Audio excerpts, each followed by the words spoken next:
میری بے چین روح مزید بے چین ہو جائے گی اور رات کو آپ کے خواب میں آپ کو ڈرانے آئے گی۔ آپ کو پتہ ہے میں ابھی آپ سے بہت پیار کرتا ہوں۔ یاد ہے حیدر کی نکاح پر میں نے ممی کو اپنی ایک سیکرٹ وش بتائی تھی؟ میں شہید ہونا چاہتا تھا ڈیڈ۔ شاید اس وقت میری یہ دعا قبول ہو گئی تھی۔ میں نے آپ کو بتایا تھا نا کہ آپ مجھے خواب میں سیلوٹ کر رہے تھے۔ دیکھ لیں میرا خواب سچ ہو گیا۔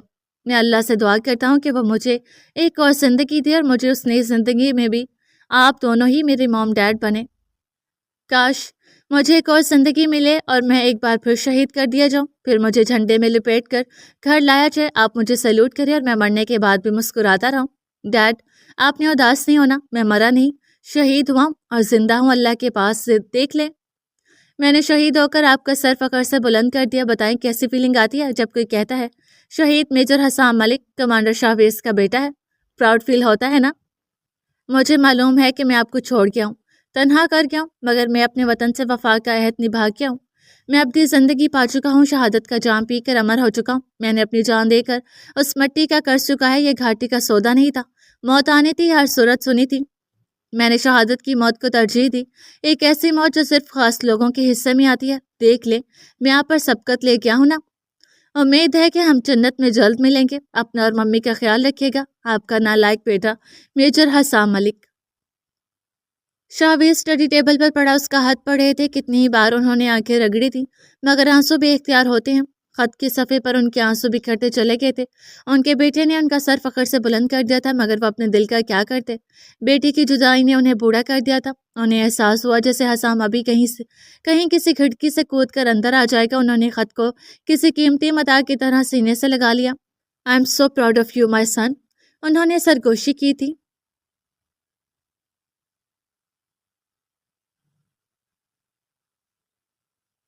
عائشہ کب سے وہ لفافہ ہاتھ میں پکڑے حسام کے کمرے میں بیٹھی تھی۔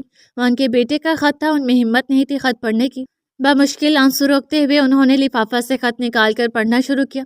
ممی کے نام، السلام علیکم مائی سویٹ ہارٹ، رو تو نہیں رہی؟ اگر رو رہی ہیں تو پہلے اپنی آنسو صاف کر لیں۔ یقین کریں میرے دل میں درد ہوتا ہے آپ کو روتا دیکھ کر۔ اگر میں یہاں ہوتا تو خود اپنے ہاتھوں سے آپ کے آنسو صاف کرتا، لیکن میں نہیں ہوں تو آپ نے رونا نہیں ہے۔ چلے مسکرا دیں، آپ مسکرائے نا، یہ ہوئی نا بات، ایسے ہی مسکراتی رہا کریں۔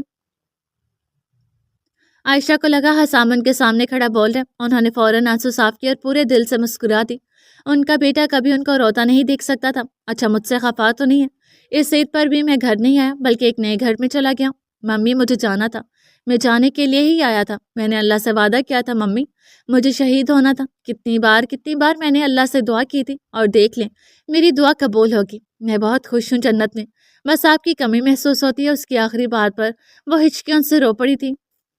پتہ ہے جب پہلی سحری بنائی تھی آپ نے تب میں گھر آیا تھا، میں نے ہی وہ پراٹھے چوری کیے تھے۔ ڈیڈ کو پتہ چل گیا تھا اور انہوں نے مجھے ڈانٹا تھا۔ اپنے شوہر سے میرا بدلہ ضرور لیجیے گا۔ جب میں آخری بار آپ سے ملا تھا تو آپ کی آواز ریکارڈ کر لی تھی۔ جب آپ کی یاد آتی تھی تو آپ کی آواز سن لیتا تھا۔ آپ نے بھی ایسے ہی کرنا ہے۔ جب میری یاد آئے میرا خط پڑھ لیجیے گا یا مجھے اپنے دل میں یاد کر لیجیے گا۔ میں ہمیشہ آپ کے دل میں رہوں گا ممی، آپ سے بے حد پیار ہے مجھے۔ آپ میری زندگی تھی، آپ سے دور رہنا میرے لیے بہت مشکل تھا۔ ممی آپ سے میں ہر عید پر عیدی لیتا تھا، لیکن اس بار میں آپ کو عیدی دوں گا اپنی حلال کی کمائی سے۔ میرے بیڈ کی سائڈ ٹیبل پر ایک لفافہ پڑا ہے، اس میں آپ کی عیدی ہے۔ عائشہ نے اس کے بیڈ کی سائڈ ٹیبل والی دراز کھولی، وہاں ایک لفافہ تھا۔ انہوں نے لفافہ کھولا، وہاں عید مبارک والے کئی نکلی نوٹ تھے۔ وہ اس کی شرارت پر روتے ہوئے ہنس پڑی تھی۔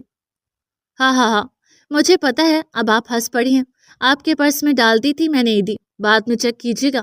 عائشہ اس کی بات پر خط پڑھتے ہوئے نم آنکھوں سے مسکرائی تھی۔ حسام کو اس دنیا میں سب سے زیادہ محبت اپنی ماں سے ہے اور اپنی ماں کی آنکھوں میں آنسو اس سے برداشت نہیں ہوتے، اس لیے ممی آپ نے رونا نہیں ہے۔ میں پھر کہہ رہا ہوں چلتا ہوں، اب آپ سے جنت میں ملاقات ہوگی، خدا حافظ، آپ کا پیارا بیٹا حسام ملک۔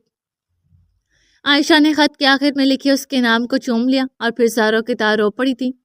میرا پیارا بیٹا کیوں چلے گئے؟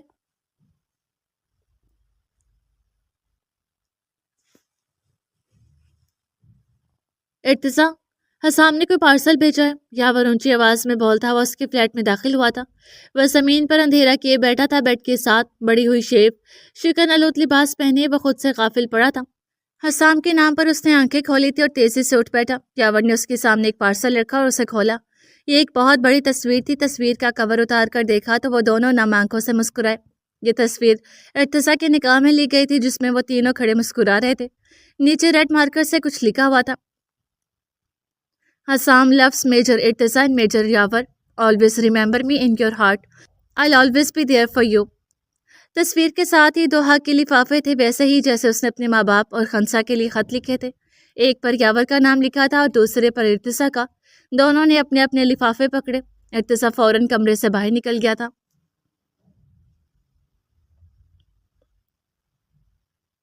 میرے جگر یاور کے نام، السلام علیکم، کیسا ہے؟ میرے بغیر کیسا ہو سکتا ہے؟ میں جانتا ہوں اداس ہوں، مجھے دیکھ، میں جنت میں کتنا خوش ہوں۔ دوسروں کی خوشی میں خوش ہوتے ہیں تو ایویں سڑی شکل بنا کے پھر ہے۔ چال اب منہ سیدھا کر ورنہ ایک لگاؤں گا۔ اس کی دھمکی پر نہ چاہتے ہوئے بھی یاور کے چہرے پر مسکراہٹ بکھر گئی۔ یاور تجھے ایک بات بتانی تھی، تو جانتا تھا نا سب کچھ۔ میری اور ارتزا کی باتیں تو نے سن لی تھی نا اس دن۔ خدا کی قسم، میرے دل میں حرمین کے لیے سب سے زیادہ عزت ہے۔ وہ میرے دوست کی بیوی ہے۔ وہ مجھے اچھی لگی تھی، پر میں نہیں جانتا تھا کہ تیرا اور اس کا نکاح ہو چکا ہے۔ جب مجھے پتا چلا تو میں پیچھے ہٹ گیا تھا۔ میں اس راز کو ہمیشہ کے لیے دفن کر دینا چاہتا تھا، مگر تو نے ہماری باتیں سن لی تھی۔ میں شرمندگی کی وجہ سے تجھ سے بات نہیں کر پایا۔ خیر، اب یہ پرانی بات ہوگی۔ اب جو میری بھابھی ہیں، میں ان کی دل سے عزت کرتا ہوں۔ مجھے سمجھ آ چکی ہے کہ محبت محرم بن کر ملتی ہے۔ یاور اس کی بات پر سنجیدگی سے مسکرایا۔ اسے مان رکھنا آتا تھا تو یاور کو بھرم رکھنا آتا تھا۔ ان دونوں نے کبھی ایک دوسرے سے اس بارے میں بات تک نہیں کی تھی، اپنی دوستی کسی وجہ سے خراب نہیں کر سکتے تھے۔ اپنا خیال رکھنا، تو میرا جگر ہے۔ تجھے اداس دیکھ کر دل دکھتا ہے۔ حسام کی بات پر یاور کی آنکھوں میں نمی چمکی۔ تیرا کمینہ دوست حسام ملک۔ یاور نے کاغذ تہہ کر کے جیب میں رکھا اور چہرے پر ہاتھ پھیرا۔ اسے حسام کا راز ہمیشہ راز ہی رکھنا تھا۔ مجھے خنسا بھابھی سے ملنا ہے سر، ارتزا نے لاؤنج میں کھڑے کھڑے میجر ارسل سے کہا۔ بیٹھو برخوردار، میجر ارسل تھکے تھکے انداز میں بولے تھے۔ بی جے بھی آج چپ چاپ بیٹھی تھی، گولو بھی خلاف توقع خاموش تھا۔ خنسا، ارسل ماموں کی آواز پر وہ باہر چلی آئی تھی۔ ارتزا کے دل کو دھچکا لگا تھا اس کی حالت دیکھ کر۔ وہ کم عمر معصوم سی لڑکی بیوگی کی سفید چادر اوڑھ کر زرد چہرے کے ساتھ کھڑی تھی۔ ارتزا کا دل کٹ کر رہ گیا تھا۔ میں بھابھی سے اکیلے میں بات کرنا چاہتا ہوں، ارتزا نے کہا تو میجر ارسل اور بی جان سر ہلا کر باہر چلے گئے۔ خنسا خاموشی سے اس کے سامنے والے صوفے پر بیٹھ گئی۔ کیسی ہیں بھابھی؟ وہ لڑکی کیسی ہو سکتی ہے جس کا شوہر نکاح کے دوسرے روز ہی مر جائے؟ وہ سوال کے بدلے سوال کر رہی تھی۔ ارتزا کی لب بھیج لیے۔ وہ لڑکی بہت خوش قسمت ہوتی ہے جس کا شوہر مرا نہیں، شہید ہوا ہو۔ وہ تحمل سے بولا تو خنسا کی آنکھوں میں نمی بھر گئی۔ اگر حسام ہوتا تو آپ کو اس طرح دیکھ کر تڑپ اٹھتا۔ وہ افسوس سے بولا تھا، کاش وہ ہوتے تو کوئی غم نہ ہوتا۔ خنسا آنسو صاف کرتے ہوئے آزردگی سے بولی تھی، وہ یہاں نہیں ہے پر آپ یہاں ہیں۔ ہم سب ابھی زندہ ہیں اور ہمیں جینا ہے اپنوں کے لیے۔ آپ کی حالت دیکھ کر آپ کی نانی اور ماموں کتنے پریشان ہیں۔ آپ کا بھائی بولنا بھول گیا۔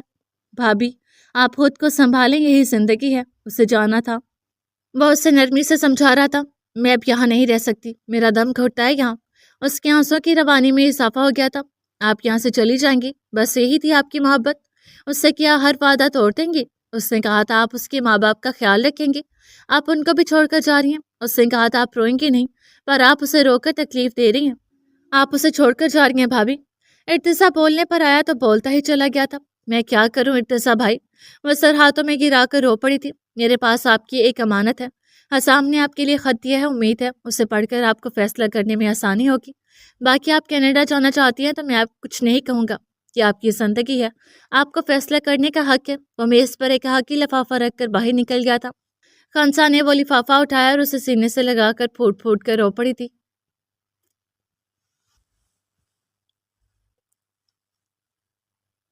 پیاری بیگم، السلام علیکم، کیسی ہو؟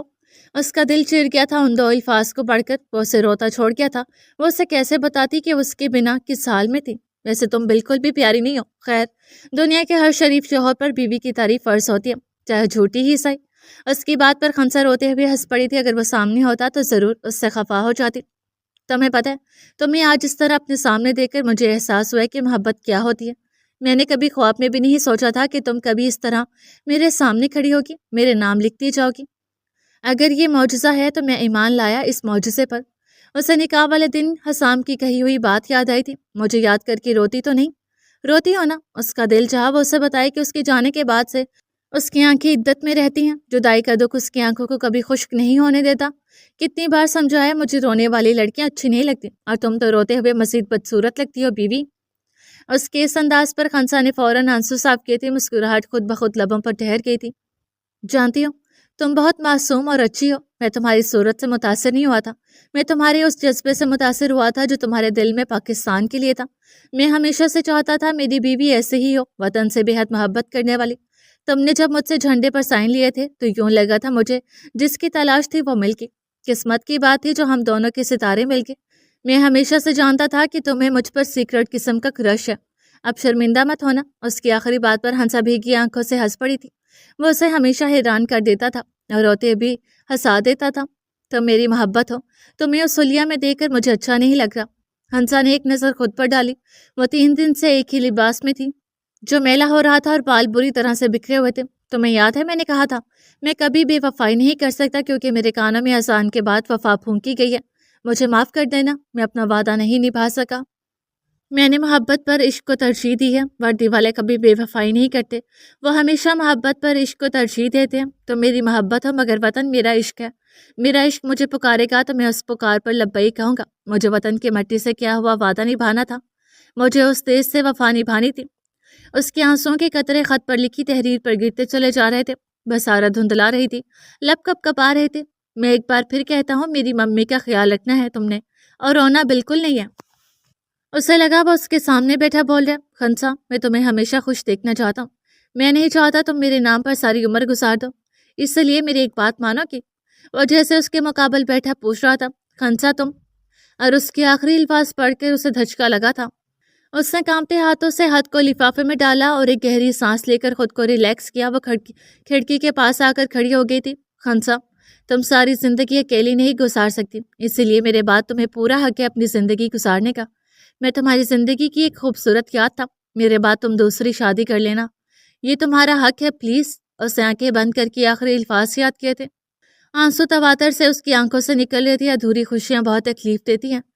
اس نے کبھی نہیں سوچا تھا کہ زندگی اس کے ساتھ اتنا بھیانک کھیل کھیلے گی۔ تم میرا حال ہو، میرا مستقبل بھی، حسام نے کہا تھا۔ آپ میرا ماضی کیسے بن سکتے ہیں حسام؟ آپ کو اپنے حال سے کبھی نہیں نکال سکتی، آپ کی یادیں کبھی نہیں بھول سکتی، تو مستقبل کیسے آپ کے بغیر گزار سکتی ہوں؟ وہ کھڑکی سے باہر دیکھتے ہوئے سوچ رہی تھی۔ دیکھ لو، دل میرا ہے پر دھڑک تمہارے ہاتھوں میں ہے۔ اس سے خوبصورت محبت کی تعریف میں نہیں کر سکتا۔ اس سے اپنے ہاتھ میں پہنی ہوئی انگوٹھی کو دیکھا، کتنی چاہت سے حسام نے پہنائی تھی۔ میں واپس ضرور آؤں گا، وردی میں یا پرچم میں لپٹ کر، اپنا خیال رکھنا، رونا نہیں۔ وہ جاتے جاتے اس کا سب کچھ لے گیا تھا، وہ کیسے نہ روتی؟ ہر طرف اس کی یادیں بکھری پڑی تھی۔ حسام کے بغیر جینا بہت مشکل تھا، مگر ایک فیصلہ وہ کر چکی تھی، وہ زندگی میں آگے بڑھے گی، حسام کی ساری باتیں مانے گی۔ کچھ خاموشیاں بڑی اذیتناک ہوتی ہیں، کچھ لوگوں کی آواز سے ہی زندگی میں رونق ہوتی ہے، اور ایسے لوگ جب بولنا بند کر دیتے ہیں تو لگتا ہے ساری دنیا کی آوازیں بند ہو گئی ہیں، ہر جگہ ویرانی محسوس ہوتی ہے۔ حسام کی آواز سے اس کی زندگی میں رونق تھی۔ اب جب کہ وہ جا چکا تھا تو اسے احساس ہوا تھا کہ اس کے جانے سے اس کی زندگی میں سوائے سناٹوں کے اور کچھ نہیں بچا تھا۔ اسے یہ سناٹے اپنے اندر اترتے محسوس ہو رہے تھے، اس کا دل وحشت زدہ تھا، آنکھوں میں ویرانی اتر آئی تھی۔ وہ بہت دیر سے تنہا بیٹھا اپنے اندر کے کرب سے لڑ رہا تھا، مگر اس کی جدائی کے غم نے اسے نڈھال کر دیا تھا۔ اس نے آستین سے اپنی آنکھیں رگڑی اور ماتھے پر بکھرے بال پیچھے کیے، ایک گہری سانس بھر کر خود کو نارمل کیا تھا اور حسام کا خط کانپتے ہاتھوں سے کھولا تھا۔ میری جان، ارتضیٰ حیدر کے نام، السلام علیکم۔ میں تجھ سے یہ نہیں پوچھوں گا کہ تو کیسا ہے، کیونکہ تیرا حال میں جانتا ہوں۔ بچپن میں بھی تو کبھی میرے بغیر نہیں رہتا تھا، اور اب تو میں دور چلا گیا ہوں۔ سوری یار، میں تم لوگوں کو چھوڑ کر چلا گیا ہوں، پر میں کیا کرتا، مجھے شہادت کی طلب تھی۔ میں نے تم لوگوں سے وعدہ کیا تھا کہ کبھی تم لوگوں کی آنکھوں میں آنسو نہیں آنے دوں گا، مگر میں نے تم لوگوں کو بہت رلایا۔ حیدر، تو میری جان ہے، میرا دل ہے۔ زندگی میں موم اور ڈیڈ کے بعد تو ہی میرے لیے سب سے اہم ہے، میرے ہر راز سے واقف ہے تو۔ تجھ سے دوستی بہت گہری تھی، تجھ سے ہی سب سے زیادہ مار کھائی ہے، ڈیڈ سے بھی اکثر تو ہی مجھے بچاتا تھا۔ پتہ ہے حیدر، میں تجھے جنت میں مس کروں گا، میرے لیے کبھی رونا مت۔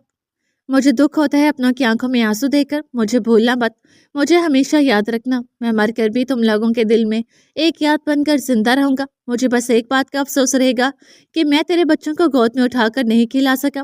خیر کوئی بات نہیں، اپنے بچوں کو بتانا کہ حسام چاچو بہت ہینڈسم تھے، اور معصوم بھی۔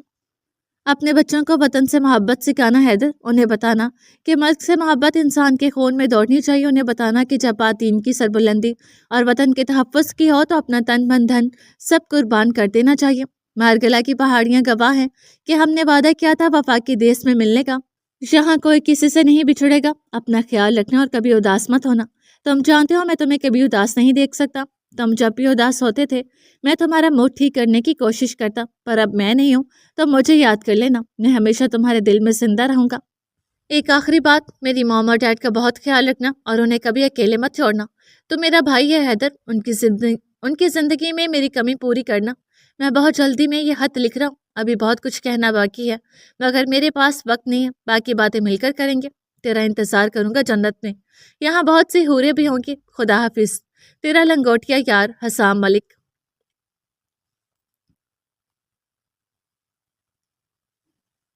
اس دن سے وہ جانے کتنی بار یہ خط پڑھ چکا تھا اور ہر بار یہ خط پڑھ کر اس کی آنکھیں بھیگ جاتی تھیں۔ وہ اب بھی سیڑھیوں پر بیٹھا ہوا تھا جب سمل وہاں چلی آئی اور اس کے ساتھ آ کر بیٹھ گئی۔ حسام بھائی کی یاد آ رہی ہے، وہ آہستگی سے بولی۔ اسے بھولا ہی کب ہوں، وہ میرے دل میں ہے، اسے کبھی نہیں بھول سکتا۔ وہ نم آنکھوں سے خلاؤں میں دیکھتا ہوا بولا تھا، تم جانتی ہو ایک بار تم نے پوچھا تھا کہ مجھے سب سے زیادہ محبت کس سے، اور میں نے کہا تھا حسام سے۔ وہ اسے ایک پرانی بات کا حوالہ دے رہا تھا، پتہ ہے کیوں؟ سمل نے اسے دیکھا جو اب خود ہی جواب دے رہا تھا، کیونکہ وہ اس وقت میرے ساتھ کھڑا تھا جب میرے پاس کوئی نہیں تھا۔ اس نے مجھے کبھی اکیلے نہیں چھوڑا تھا، وہ بہت اچھا تھا، مجھ سے بہت پیار کرتا تھا، میرے بغیر رہا نہیں کرتا تھا، کہتا تھا ایک دن تم لوگ میرے لیے رو گے اور دیکھو آج میں رو رہا ہوں۔ وہ ایک بار پھر چہرہ دونوں ہاتھوں میں چھپا کر سسک اٹھا تھا۔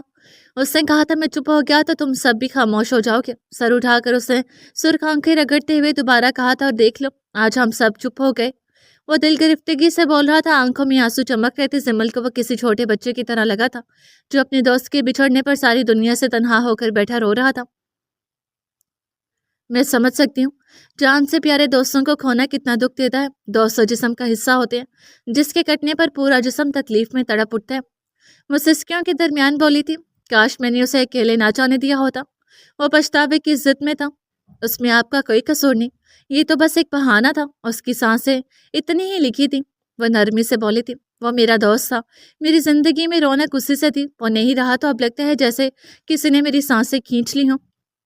ارتضیٰ جیسے تڑپ کر بولا تھا، حیدر مجھے ڈر لگ رہا ہے، آپ مجھے بھی اس طرح چھوڑ کر چلے جائیں گے؟ سمل نے خوفزدہ انداز میں کہا تھا۔ ارتضیٰ نے چونک کر سر اٹھایا اور نم آنکھوں سے اس کی طرف دیکھا، پھر اس کا ہاتھ تھام کر اسے اپنے ہونے کا احساس دلایا۔ چند پل خاموشی سے گزر گئے، پھر جب وہ بولا تو اس کی آواز میں بے پناہ پختگی تھی، ہاں جب بھی میرا فرض مجھے پکارے گا مجھے جانا ہوگا، مجھے تمہیں چھوڑ کر جانا پڑا تب بھی جاؤں گا، وطن سے بڑھ کر کچھ نہیں ہوتا، ایک جان کیا ہزاروں جانیں بھی وطن پر قربان کرنے کا حوصلہ ہے مجھ میں۔ سمل نے خاموشی سے اسے دیکھا، وہ کچھ نہیں کہہ سکی تھی، فرض کے آگے گردن جھکانی پڑتی ہے، قربانی دینی پڑتی ہے،